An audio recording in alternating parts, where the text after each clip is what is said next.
Hello everyone, welcome to my channel HSP Construction. This is Jagjeet Singh Panesar. Today I'm here to present you a cool tip. This is regarding when you do the vapor barrier and stuff.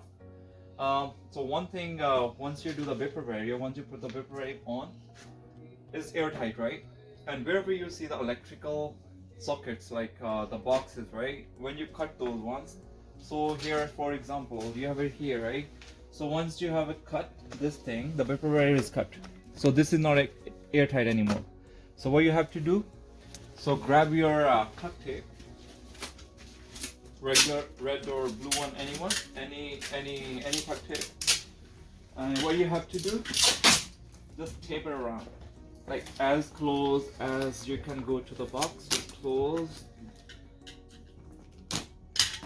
and go around the box.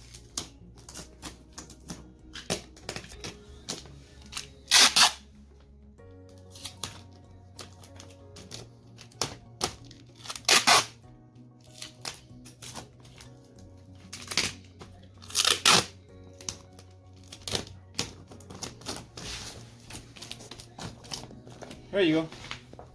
Now this is airtight again. Thank you.